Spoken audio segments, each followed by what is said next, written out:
നമസ്കാരം. പിനോക്കിയോ 2. അപ്പോഴാണ് വാതിലിലൊരു മുട്ടുകേട്ടത്. തപ്പിപ്പിടഞ്ഞെഴുന്നേറ്റ് ചെന്ന് ചെറിയ വാതിൽ തുറന്നു. സുഹൃത്തും അയൽവാസിയുമായ ഗെപ്പറ്റോ എന്ന വയസ്സനാണ്. അയാൾ ധരിക്കുന്ന മഞ്ഞ നിറത്തിലുള്ള വിഗ്ഗു കണ്ടാൽ പോളണ്ടിന എന്ന പലഹാരമാണെന്ന് തോന്നും. അതുകൊണ്ട് വികൃതി കുട്ടികൾ അയാളെ വിളിച്ചു വന്നത് പോളണ്ടിന എന്നാണ്. അത് കേൾക്കാത്ത താമസം ഗെപ്പറ്റോ ദേഷ്യം കൊണ്ട് വിറക്കുകയും ചെയ്യും. Good morning Antonio. ഗെപ്പറ്റോ അകത്തേക്ക് കയറി. ഗുഡ് മോർണിംഗ് ഗെപ്പറ്റോ, ഇരിക്കൂ. അന്റോണിയോ, നീ എനിക്കൊരു ഉപകാരം ചെയ്യണം. എന്താണ്, പറയൂ. ഒരു തടിക്കഷണം തരണം നീ എനിക്ക്. നല്ലൊരു പാവയെ ഉണ്ടാക്കാനാണ്.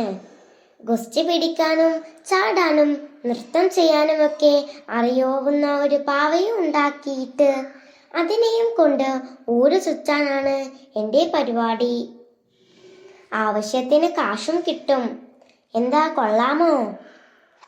ഒന്നാം തരം പോളണ്ടിന. ഒരു ചെറു ശബ്ദമാണത് പറഞ്ഞത്. എന്താണ് നീ എന്നെ വിളിച്ചത്? ഗെപ്പറ്റോ ചാടി എണീറ്റ് അന്റോണിയോയെ തുറിച്ചു നോക്കിക്കൊണ്ട് നിന്നു. ഞാനൊന്നും വിളിച്ചില്ലല്ലോ. നുണ പറയുന്നോ? നീ എന്നെ കളിയാക്കിയില്ലേ? ഞാൻ എന്തു കളിയാക്കി? നീയാണ് നുണ പറയുന്നത്. എടാ ധിക്കാരി, എന്നെ പരിഹസിക്കുകയാണല്ലേ? ഗെപ്പറ്റോ അന്റോണിയോയുടെ നേർക്കടുത്തു. നുണയൻ നുണയൻ. അന്റോണിയോയും വിട്ടുകൊടുത്തില്ല. അടുത്ത നിമിഷം രണ്ടുപേരും തമ്മിൽ പൊരിഞ്ഞ യുദ്ധമായി. യുദ്ധത്തിനൊടുവിൽ ചില്ലറ പരിക്കുകളോടെ രണ്ടുപേരും പരസ്പരം കൈ കൊടുത്തു പിരിഞ്ഞു. യാത്ര പറഞ്ഞിരുങ്ങുമ്പോൾ അന്റോണിയോ തന്നെ ശല്യപ്പെടുത്തിക്കൊണ്ടിരുന്ന തടി കഷണം ഗെപ്പറ്റോക്ക് കൊടുത്തു.